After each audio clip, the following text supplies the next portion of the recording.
Amados, estamos agora no módulo 9, já está o material disponível aí no Google Class, você pode acessar ele, tá bom? Para ir acompanhando aqui o material. A provinha também já está lá. Vai até o 13, tá bom? Então já estamos quase terminando o estudo deste livro do Jeffrey Johnson, sobre a igreja, onde fala sobre a sua natureza, autoridade, propósito e culto. E nós já entramos agora na última etapa, onde vamos falar justamente de culto. A matéria no módulo 9 aqui desse estudo fala sobre metodologia da igreja. O que é metodologia? Né? O estudo de métodos. É o estudo do que a igreja faz, como ela age, quais os métodos da igreja. Então vamos analisar isso à luz das Escrituras, né? E com a ajuda aqui também do nosso pastor Jeffrey Johnson, a qual nos agracia com este livro. Então, introdução, amados, sobre este assunto, a metodologia da igreja. O objetivo principal e único da igreja é trazer glória a Deus. No entanto, glorificar a Deus não pode acontecer sem santidade, e a santidade não pode existir à parte da verdade. Foi para esse propósito que o Senhor estabeleceu a igreja, para que ela glorificasse a Deus ao ser um meio de evangelizar os perdidos e santificar os santos através da verdade. Então, primeira coisa, o objetivo principal da igreja é trazer glória para Deus. Como que eu glorifico a Deus? Essa palavra ela não pode ser, para mim ou para você, como cristão, algo subjetivo. Eu tenho que entender o que é isso, o que se trata, glorificar a Deus com a minha vida. Afinal, o propósito da vida do cristão é o mesmo do que o da igreja, glorificar a Deus. Eu individualmente glorifico a Deus com a minha vida e coletivamente como igreja, cada parte, cada junta fazendo a sua função, edificando umas às outras, nós glorificamos a Deus. Como? Qual é o padrão para isso? Qual é o método para isso? Ele já deu pistas. Nessa introdução nós já vemos que sem santidade é impossível, não pode acontecer essa glorificação. O que mede, amados, a glorificação a Deus através das nossas vidas ou como igreja são os próprios atributos de Deus. Assim como Ele é santo, eu devo ser santo. Na igreja eu tenho que buscar esta santidade. Na minha vida pessoal eu tenho que ter um andar correto, um andar justo, um andar reto. No meu trabalho é a mesma coisa. No que tange a justiça, você tem que ser um homem justo. Você não pode amar a injustiça. Misericórdia. Então os atributos de Deus, os que são comunicáveis a nós, é o que tange a essa glorificação. Ser grato a Deus, gratidão é graça. Então, amados, tudo isso é muito amplo, a glorificação a Deus. Ela permeia os pormenores da nossa vida. E se a igreja reunida tem este propósito, tudo que nós façamos aqui juntos, nós temos que olhar para a natureza de Deus, para entender se nós estamos glorificando a Ele. Próximo slide. Igreja deve ser igreja. Lembra quando falamos que o martelo não foi feito para escrever? Foi feito para martelar? Então a igreja deve ser igreja. A igreja deve cumprir o propósito dela ser igreja. Uma vez que a igreja é o povo santo e unido de Deus, porque de onde vem a palavra eclésia? O que significa eclésia? Assembleia de quem? De qualquer um? De pagãos? Assembleia dos santos. Uma vez que a igreja é o povo santo e unido de Deus, a quem foi confiada a verdade, segue-se então, olha só quem é. Isso aqui já define e amarra para nós quem nós devemos ser e qual é a nossa metodologia. Se o próprio nome igreja define a gente como povo santo e unido, e além do mais, essa santidade vem da onde? Da onde provém o nosso andar reto? Da onde que somos forjados. A nossa fé está onde? Nas Escrituras, na revelação de Deus. Então veja, a quem foi confiada a verdade. Segue-se então que Deus está apenas pedindo à igreja para ser o que ela é na prática. Estaria fora de questão, por exemplo, a igreja procurar redefinir a si mesma devido a um desejo de aumentar a sua influência e a aceitabilidade no mundo. Ao invés disso, a igreja é chamada para ser ela mesma e viver conforme sua própria natureza, em um mundo de trevas, hostil e profano. De um ponto de vista prático, a igreja não deve ser influenciada e moldada pela cultura, mas exercer uma influência santificadora sobre a cultura. Então, amados, povo unido, santo de Deus, detentores da palavra, vai seguir o quê? A palavra. O nosso andar, a nossa forma de ser igreja tem que ser uma forma bíblica. E não com pretensões egoístas, próprias, secundárias, que não estejam nas próprias Escrituras. Então, amados, nós temos um impasse. Nós já estudamos aqui também que a igreja está inserida em um contexto de mundo, ela é uma embaixada dos céus aqui na terra, ou seja, o que está ao nosso redor é apenas hostilidade, existe uma pressão deste mundo sobre os cristãos. Então a igreja ela está sendo totalmente bombardeada, assim como os cristãos. E isso é o principal fator que não deve nem pode influenciar a igreja. E aí entramos no próximo slide, a igreja e a cultura. O que é cultura? Como eu defino essa palavra cultura?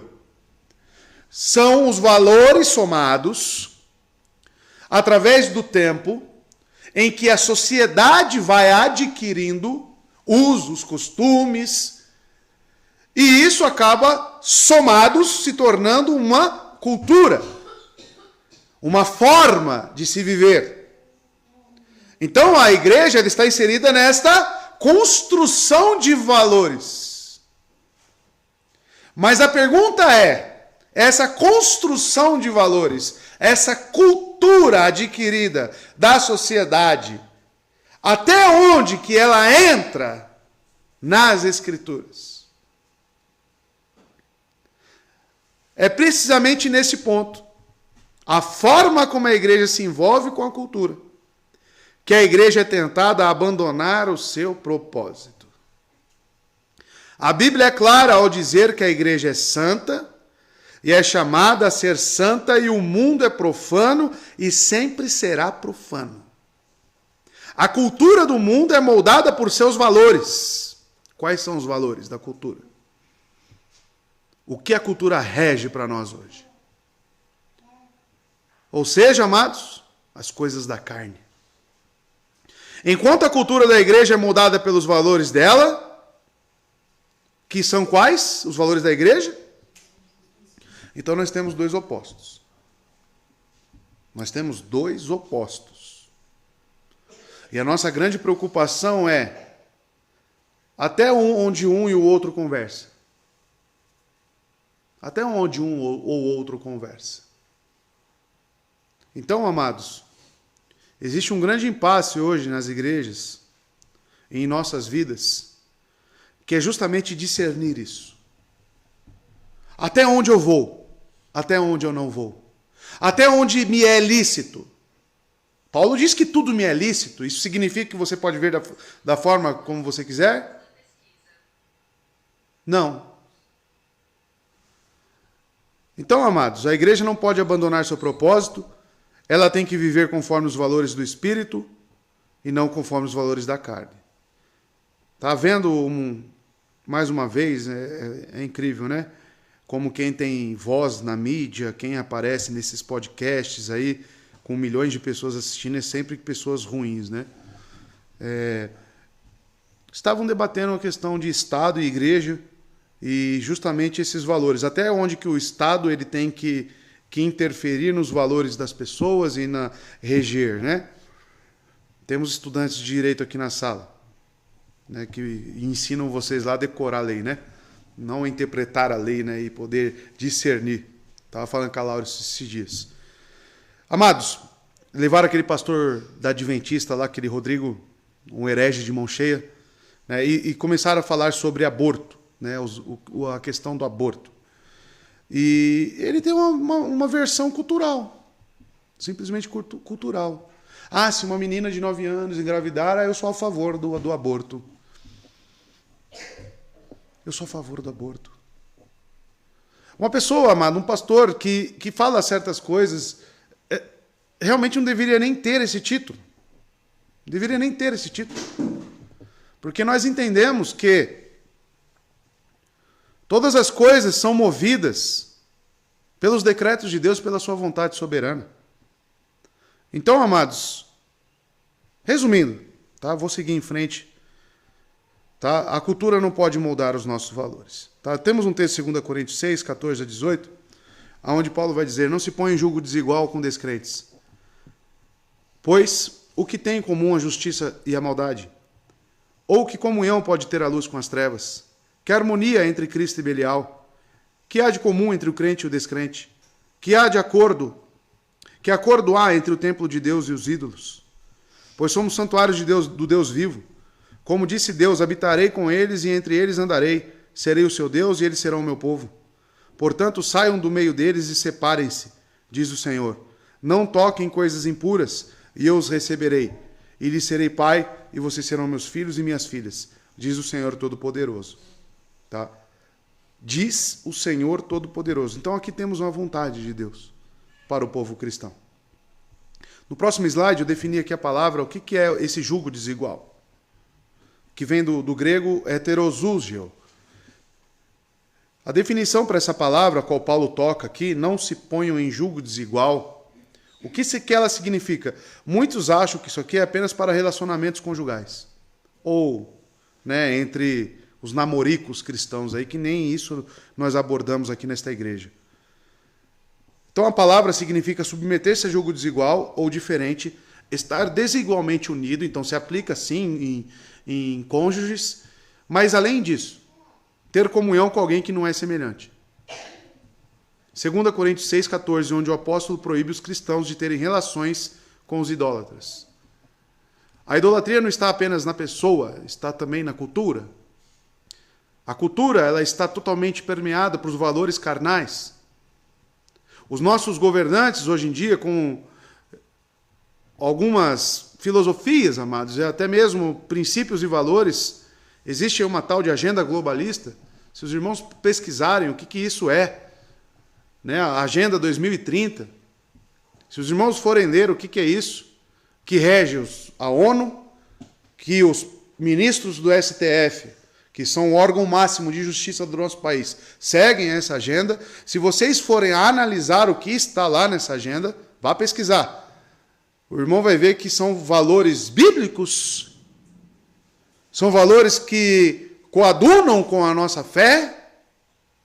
Então isso é muito sério, porque o irmão vai começar a perceber que quem faz as leis aqui, ou quem julga as coisas neste país, ele está sendo totalmente influenciado e levado por valores não cristãos. Não bíblicos. Ah, mas o Estado é laico, pastor. A igreja não pode interferir nesses assuntos, mas nós como igreja, inseridos neste país, inseridos neste mundo, temos como direcionar as nossas decisões. O que eu quero dizer com isso, amados? O irmão nunca vai ver aqui, por exemplo, eu trazer aqui um político para fazer alguma propaganda ou distribuir algum santinho aqui para os irmãos. Né? Mas pastor, eu já vi uns 2 vereadores vir aqui já, até a menina que já veio aí, né? Ela já veio 2 vezes, mas ela nunca subiu aqui no púlpito para falar nada. E onde eu quero chegar? Estamos em ano de eleição, irmãos. E o que vai direcionar o seu voto? O que vai direcionar o seu voto? Os seus princípios. Os seus princípios é que estão em jogo. Então você deve direcionar o seu voto, e até mesmo a sua vida, conforme os valores absolutos das Escrituras. E a igreja não é diferente. Porque veja, o próximo slide. Uma igreja mundanizada. Os cristãos vivem em ambas esferas, o reino de Deus e o reino deste mundo. E sempre haverá algum envolvimento cultural em que o cristão esteja, por exemplo, música, língua, comida, vestuário. Mas quando a igreja esquece que as principais influências da cultura secular são valores mundanos e que os valores do mundo estão em oposição aos valores da igreja, não demorará muito para que a igreja seja moldada por esses valores caídos. Quando a igreja começa a ser influenciada pelos valores do mundo e esquece a distinção entre santidade e mundanismo, ela logo esquecerá seu propósito. Ela logo esquecerá seu propósito. Isso aqui é muito importante, amados. Porque você deve avaliar a sua vida. Eu sempre digo à minha esposa, né? Você tem que avaliar a sua vida e como você tem agido. O que você tem falado com as pessoas do seu trabalho, o que você tem ouvido. E isso eu também levo para mim. Porque nós somos, amados, realmente bombardeados a todo momento. A todo momento. E eu tenho que ter esse crivo porque isso me influencia. Lembra do cadáver agarrado no corpo do assassino? Eu tenho que romper. Porque se eu sei que o meu Deus ele não tem parte com o pecado, então eu tenho que ter, amados, um senso muito refinado. Você percebe que o Jeffrey Johnson ele fala aqui, ó, música, língua, comida e vestuário. Música, língua, comida, vestuário. Paulo fala, quer comamos, quer bebamos, façamos tudo para a glória de Deus. Outro dia, me chamaram para ir naquele restaurante indiano lá em São Paulo. Né? E você já chega, tem um ídolo lá, um elefante bem na frente. Né? Eu vou lá fazer o quê? É a mesma coisa se me chamar, vamos lá no centro de Macumba comer um frango lá que ele ofereceu. Para quê? Ah, mas não é muito misticismo? Você não está mistificando as coisas? Não faz, não convém. Convém? Não convém. Por que eu não compro os ingredientes e faço na minha casa? Não é mais fácil? Ou por que eu não pego meu dinheiro e vou num restaurante onde não vai me expor? A ignomínia. Sabe o que é ignomínia? A vergonha. Então, amados, eu tenho que analisar o que eu estou fazendo, e principalmente como igreja, o que nós estamos fazendo como igreja, porque uma coisa vai estar relacionada com a outra. Porque você individualmente faz parte de um todo. E talvez os seus valores individuais, você venha com ele para dentro da igreja e comece a contaminar outras pessoas. Então eu tenho que avaliar tudo isso. Vestuário, por exemplo. Vestuário. Eu vejo muitas mulheres cristãs, se dizem cristãs, tá? Às vezes uma vez ou outra aparece na nossa igreja também. Que não tem modéstia no vestir. As pessoas podem falar, você fala da Deus e amor, mas fica falando de roupa. Mas, irmãos, não é de bom tom você vir de bermuda para a igreja. Não é de bom tom você ficar na igreja de capuz. Não é de bom tom. Então nós temos que ter um senso. Temos que ter um senso. Nós temos que ter modéstia, nós temos que ter algo para este Deus Santo e nos portarmos devidamente. Devidamente. Não só aqui, mas lá fora também. Maurício chegou de bermuda outro dia, né, Maurício? Eu falei, veio da praia? Aí ele sacou a calça da bolsa. Eu falei, e aí, pastorzão, estou preparado. Eu falei, muito bom. Mas por quê? É do demônio a bermuda? É do demônio a bermuda? Não. Mas é de bom tom estar na igreja de bermuda? Talvez na sua concepção, sim. Talvez na sua concepção, sim. Mas vai na igreja católica e tenta ficar lá, de bermuda, de regata. Vou vir eu pregar então de regata, então não tem problema, a roupa não tem problema, é uso e costume, né? Ah, não tem problema? Você vai realmente receber isso? Então é senso, irmãos, senso cristão. As mulheres têm que ter modéstia, olhar-se no espelho, vai lá pôr a roupa no espelho, né? Em tudo, não é só na igreja, em tudo. Isso glorifica a Deus? Como estão minhas curvas? Como estão minhas curvas? Por que eu tenho que mostrar as minhas curvas? Ainda mais se você é uma mulher casada. Por que você tem que mostrar as suas curvas? Mostra para o seu marido. De uma maneira santa, porque Hebreus diz que o leito tem que ser sem mácula. Sem mácula. Aí põe decote. Então tudo, amados, está para uma modéstia. Tudo está para um andar santo. E é isso que as pessoas têm que entender. E você vai vendo essa cultura mundanizada entrando aos poucos dentro da igreja. E aí começa na sua vida. Começa nas pequenas coisas. Naquela musiquinha que você gosta, que você, não tem nenhum problema. Aí depois dessa musiquinha, puxa uma outra musiquinha. Daqui a pouco você está ouvindo funk. Daqui a pouco você está ouvindo funk. Tá? Pode falar, Fabiana. A língua aqui seria uma maneira de falar. Exato. Conversação. A conversação. Né? O que habita nos nossos lábios? O que falamos? Falamos sobre o quê? Então é complicado, irmãos. Né? Eu sempre falo, né? Todos nós temos aqui amigos, né? Eu digo colegas, pessoas conhecidas do mundo que viram mexe, estamos reunidos. Você vai em aniversário, né? Você vai em casamentos. Nem todos são cristãos. Nós estamos inseridos nisso. Mas ao sentar com uma pessoa que não professa a mesma fé que você, o que você fala com ela? Qual é a conversa? Vai até que página essa conversa? Ela avança até qual limite?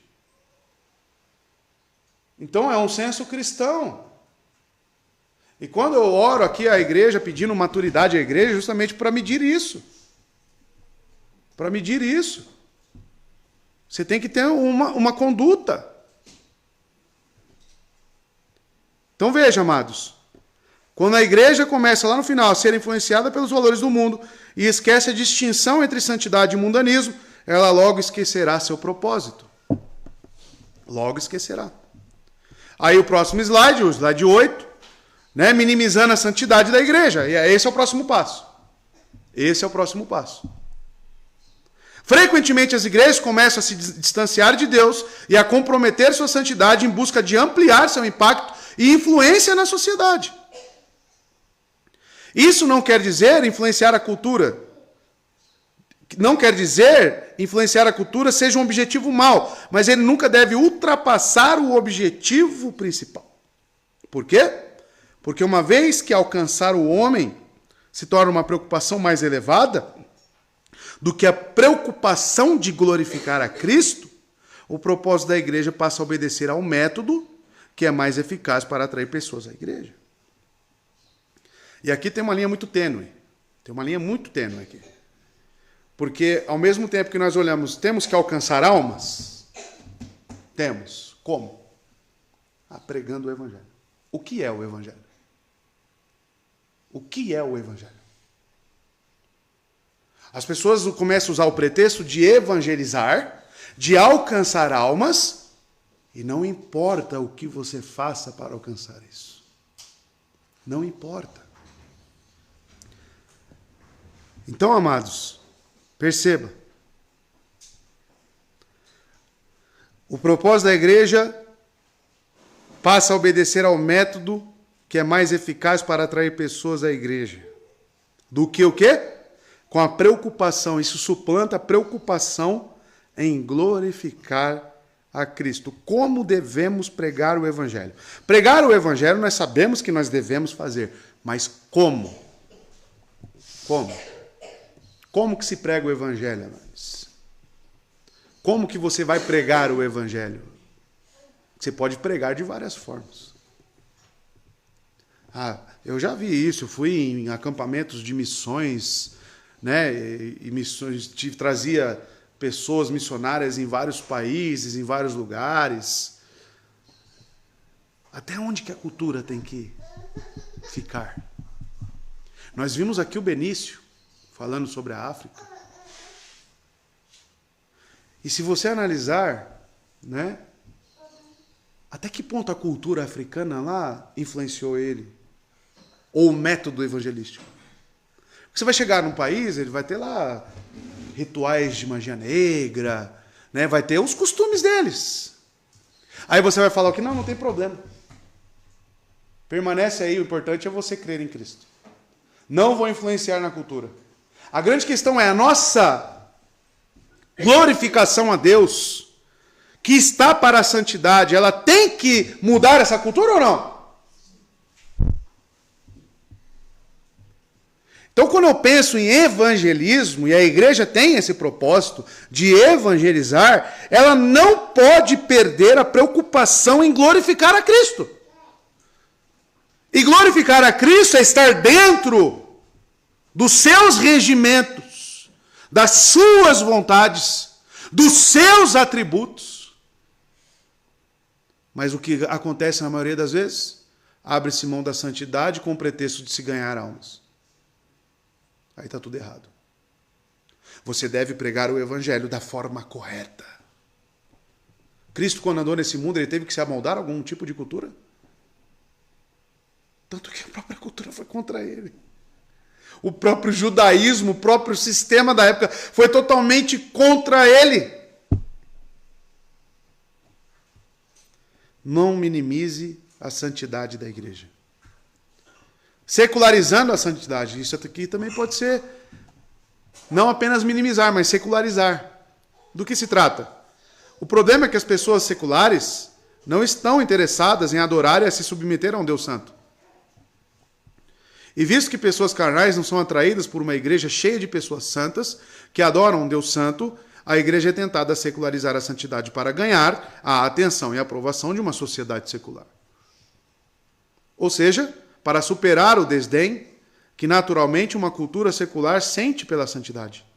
A igreja é tentada a pegar o que é santo, a igreja de Jesus Cristo, e propositalmente cobri-lo com um papel de embrulho secular para torná-lo mais atraente para as pessoas seculares que são moldadas por valores seculares. A igreja busca, então, uma vestimenta amoldada a essas pessoas. Eu falei do acampamento de missões, né? Apareceu um rapaz lá, ele mostrou antes, assim, ó, como ele foi enviado para missões lá, né? Tudo certinho lá, um rapaz normal, né? Cabelinho feitinho, bonitinho. Aí ele foi colocado lá, no próprio Brasil, na tribo dos skatistas. Aí estava lá falando lá, cheio de dread no cabelo, tatuagem. Os irmãos já devem estar olhando para mim aí estranho, né? Falando assim, cheio de trejeitos e tal. Aí falou, não, mas eu preciso me aproximar dessas pessoas.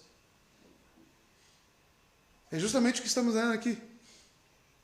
Aquele dito cristão, ele foi colocado um papel de embrulho nele, secular, para se aproximar de determinadas pessoas. Aí muitas pessoas batendo palma, que legal, temos que alcançar os perdidos.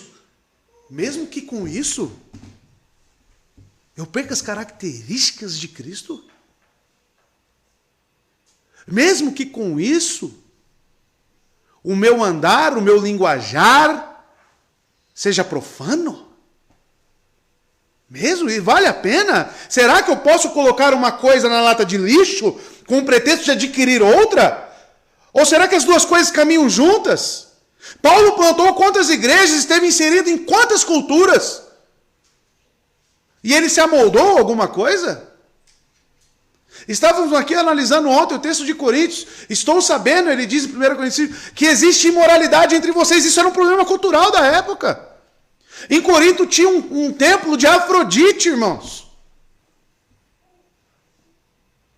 E ele condena isso. Tinha poligamia na época. Ele aprovava a poligamia, irmãos? Claro que não. Claro que não! Então, amados, nós temos que entender até onde nós vamos e o que nós estamos deixando de lado para alcançar pessoas. Pode falar.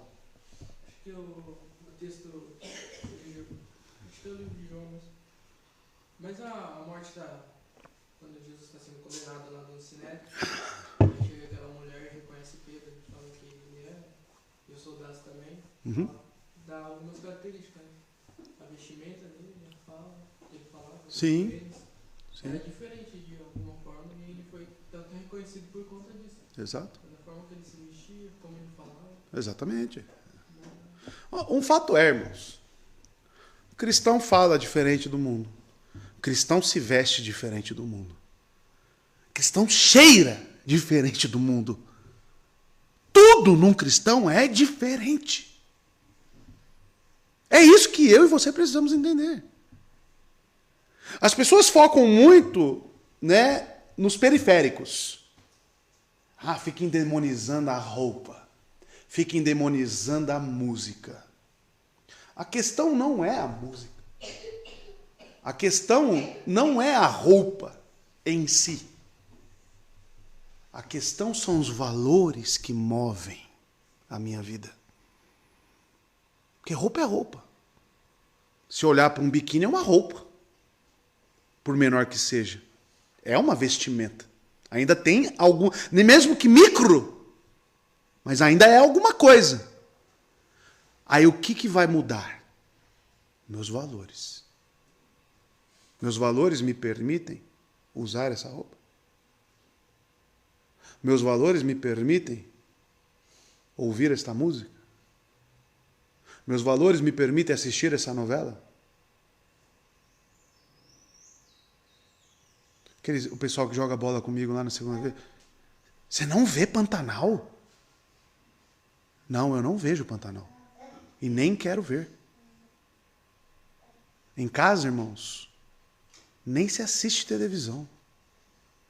Nossa, que quadrado, você está nos anos, né, quando inventou, anos 70, sei lá. Não. Eu tenho outras coisas para me preocupar. Você acha que eu tenho tempo para ficar lá vendo, lá mudando de canal lá? Fica igual meu sogro lá. Não vê nada, só fica tuque, tuque, tuque, tuque, tuque, tuque. Aí para, aí tuque, tuque. Você acha que eu vou ficar ali? E outra, o que tem ali edifica a minha fé e os meus valores? Não! Então, amados, nós temos que começar a viver conforme valores, princípios, propósitos. Tá? Pode falar, Isabel. Na questão de evangelismo, né? O que me faz pensar que, por exemplo, no caso desse rapaz que se vestiu de skatista e tal, Mudou tudo, o estereotipo dele mudou tudo. parece assim que a palavra não é suficiente, porque sempre tem que ter algo para atrair. E isso mostra que, no fundo, a pessoa parece que, não sei, não confia totalmente na palavra. Então, a palavra não é suficiente para evangelizar, porque a gente aprendeu, né, que é o Espírito Santo e a palavra. E a própria palavra fala que é através do ouvir da palavra que a pessoa vai chegar ao conhecimento da verdade. Pois é. Não necessita de mais nada. Mais nada. Por exemplo, falando com a coitada professora de gramática, virou exemplo de um monte de coisa, né? Mas falando com ela sobre como que é a situação nas escolas hoje em dia, né? Hoje existe aí uma identidade social, RG social. Pessoa foi registrada com o nome, aí hoje pela aberração e pela idolatria dela, ela acha que ela não é aquilo que ela nasceu. Aí o Estado fornece para ela um RG social. Então a Carolina quer ser chamada de João. Aí ela chega para a professora, né, ela se matricula na escola, só que a matrícula dela está com o nome original. Aí a professora olha para a pessoa e fala, não, ela é uma menina. Aí ela faz a chamada e fala, Carolina. Não. É João. Ok? questão é, e aí? Como um cristão deve se portar nisso? Como que a pessoa... Porque assim, o ponto final disso tudo, a conclusão disso tudo é: não se meta com essas coisas. Você vai criar um problema com os pais, você vai criar um problema com a escola, você pode até mesmo perder o seu trabalho. Aí o cristão faz o quê? Abandona os seus princípios e valores. O que isso significa? Você está sendo amoldado ao mundo. Amoldado ao mundo. Você é essa pessoa. É isso que você tem que entender. Você deixa de lado, você abre espaço para a aceitação? Eu falei com ela, e você? O que você faria? Chamaria os pais dessa pessoa. Chamaria os pais desse aluno. Chamaria o aluno. Também chamaria o diretor da escola, o meu superior, e falaria: eu tenho valores. Eu tenho princípios a serem seguidos. Eu estarei agindo contra esses meus valores que suplantam até mesmo o meu salário para estar agradando vocês. Eu não posso fazer isso. Então eu chamarei ele na minha aula com o nome que ele é, conforme a natureza dele. Ah, mas você não pode definir. Os meus valores definem. Então, da mesma forma que você quer me impor os seus valores, eu também tenho o meu direito de ter os meus valores. Se o seu valor é distorcido, o problema é seu. Mas eu tenho o meu. E eu vou seguir este. O problema é que os cristãos abrem mão dos seus valores para esses outros distorcidos e idólatras pagãos. É isso que acontece. Pode falar. Por isso que tem crescido, né? Todo mundo fica quieto. Fica quieto. Porque hoje ainda mais é o pé que tá. É muito fácil a mídia ser chamada de escola onde talvez uma professora cristã se impusesse Sim. contra isso. Seria muito fácil. Porque o que mais se passa na mídia hoje é essa questão, né? Da troca Claro. de sexo. Então, as pessoas têm medo das consequências. Eu pergunto para a Laura, eu posso ser processado por as coisas que eu falo aqui no culto? Ela fala, pode. Mas eu posso me defender também? Posso. Então deixa arder. Deixa o couro comer. Deixa a briga rolar. Deixa ir para cadeia. Não tem problema, mas meus valores permanecerão. Meus valores permanecerão. Pode falar. O pastor Rodrigo Rossellini foi processado num vídeo que ele fez lá sobre a LGBT, né? E ele se defendeu e ganhou. Então acabou. Acabou. Como foi, não sofreu nenhuma punição em nossa ação. Agora, soldado que vai para a guerra com medo de dar um tiro é um covarde. Soldado que vai para a guerra com medo de matar, que está fazendo o que lá? Você é um cristão, você está numa guerra. Você está num mundo caído e distorcido. E você tem medo? Você tem medo da guerra? Você é cristão mesmo? Jesus falou o quê aos discípulos? Vocês serão perseguidos, hein? Mataram vocês, hein? Vão matar vocês. E o cristão hoje em dia não, ele quer se secularizar, ele quer se amoldar para ele não ser perseguido. A igreja não pode viver dessa forma, amados. Então 10. Está no 10 agora, Rodrigo? Pragmatismo religioso. Os irmãos sabem o que é a palavra pragmatismo? O que significa? E aí, Felipe? Dicionário Aurélio. Trazer mais coisas ao que a gente crê, ao ambiente público. Métodos, né? Externos, né? Para se atingir resultados. Em nome do alcance da comunidade, o foco, a energia, os recursos da igreja começarão a ser desviados da doutrina que leva à santidade. Para criar e manter várias atividades e programas que levarão à expansão. O sucesso será determinado não pela conversão dos pecadores e pelo grau da santidade dos membros, mas em quão eficaz a igreja é em alcançar a comunidade, à medida que isso é evidenciado pelo seu crescimento numérico.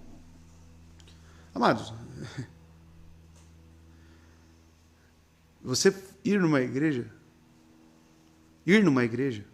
por isso que eu falo para os irmãos tomarem cuidado, tá? Em tudo, vestimenta. Você olha lá a igreja do Joel Bick, né?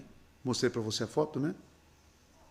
Você vê as mulheres, inclusive com véu, tá? E tem o preceito bíblico quanto a isso.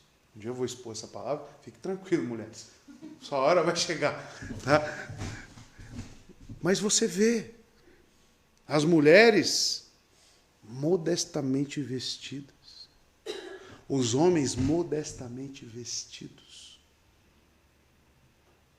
As igrejas reformadas, amados, elas têm esse princípio de ter senso.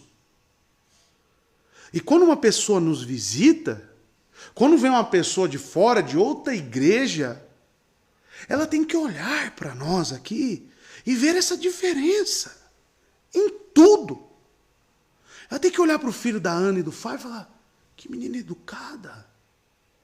Nossa, a menina tem a mesma idade que a minha filha e ela fica quieta no culto. Olha para a filha do Gessé e fala, nossa, ela consegue ficar 1h30 no culto. Qual é a fórmula do bolo, Gessé? Como você consegue? Valores. Culto doméstico. Tá? É isso, irmãos. Agora, vá você, pegue você. Ontem eu estava no aniversário do avô da minha esposa, contra meu gosto, mas tive que ir lá, né? Pela pessoa, porque prezo pelo Senhor já com 86 anos, então acredito que, ainda mais ela como neta, que deve honra também a ele. Então fomos lá. Aí estava o povo da igreja. Aí eu com meu senso crítico, né? Sentadinho lá, só assim, de zóio. Camarada com brinquinho. Camarada falando de coisas seculares. Aí você vê a oração do povo, aí você começa, nossa, que oração estranha. Né? Exaltando o homem. Aí você começa, não devia estar aqui, cara. Você começa a perceber, por quê? Porque você tem valores. Você tem valores. Isso, você está então se achando melhor do que os outros. Não, não é isso, meu amado. Porque no final eu sinto pena das pessoas. Estão sendo enganadas. Mas os valores cristãos, amados, eles são muito, olha, irmãos, são muito bem definidos, irmãos. E repito, vai na sua roupa, vai na sua música que você gosta de ouvir, vai no vídeo do YouTube que você gosta de ver. Vai reger tudo, irmãos. Então, amados, esse pragmatismo para alcançar pessoas, vem do jeito que você está e permaneça do jeito que você está. O importante é estar cheio aqui. Isso é pretexto, amados. Isso é licenciosidade para o pecado. Tá bom? E existem competições gospel, né? Olha só. As igrejas começam a competir para ver quem pode atrair o mundo, atrair o maior número, né, de pessoas. Nesse ponto, há uma corrida em andamento para ver qual igreja pode construir os mais impressionantes prédios para suas instalações. Tudo, desde confeitarias até academias, tem sido empregado pelas igrejas para se tornarem mais receptíveis e atraentes para as pessoas que julgam as igrejas com base em padrões mundanos. Vendo um dos cultos de homens, culto de homem na igreja Burn. Isso eu vi. Colocou na rede social. Grupo de pagode, lá no púlpito, gospel, tocando, mesa de sinuca, e eles tocando lá e jogando sinuca, os homens. Aí, o que é isso aqui? Um culto dos homens. O que é isso? Você está endemonizando a sinuca? Você nunca jogou uma sinuquinha? Está vendo como é fácil você sair do foco, você desviar a atenção e perder a característica cristã, os valores cristãos? Amados, para encerrar aqui, entre fazer uma coisa ou não, veja se o valor cristão, os valores cristãos serão colocados em jogo. Essa é a régua. Esse é o cânon cristão. Vou fazer isso, vou me vestir. vou me vestir. Isso vai me colocar valores cristãos de lado? Mesmo que seja só um pouquinho, vou perder um pouco da característica cristã? Devo fazer? Agora, se eu posso fazer algo que vai acrescentar, que vai aumentar os valores cristãos, ficar mais ressaltado na minha vida, devo fazer ou não? Se eu quero glorificar a Deus. Você acha que Jesus vai chegar para você no dia do juízo e falar: Lael, você foi muito rígido com as suas roupas. Você andou muito certinho. Muito engomado. Você acha que ele vai falar isso para você? Agora, se você andasse como um qualquer, né, desleixado, com a calça, que nem os jovens gostam, com a calça riada lá embaixo, né, mostrando a cueca, e assim a vida inteira, sendo um cristão. E aí? Como é que fica a balança? É isso, irmãos. Claro que eu falo na vida individual das pessoas, mas querendo abranger o que nós estamos adotando aqui. O que nós estamos abordando aqui, porque o individual, ele afeta o todo. Afeta o todo. Então a pessoa quando chega aqui, vai falar com os homens da igreja. Os homens da igreja têm que ter o mesmo portar. Tem que ter o mesmo portar. Não pode ter uma discrepância. Porque os valores que nos regem são os mesmos. Então a pessoa vai chegar toda estrupiada, com certeza, mas o convívio e os valores que permeiam as nossas vidas, você acha que vai começar a influenciar essa pessoa? Deve influenciar? Deve influenciar. A questão é essa. E não o contrário. A pessoa vem de qualquer jeito, né, e começa a influenciar as pessoas para o lado negativo. Não. Não. Tá? E isso é em tudo, irmãos. Olha que eu falei de voto. Falei dos governantes. Né? Tudo. Tudo é movido por valores. Por valores. Tá? Pode falar.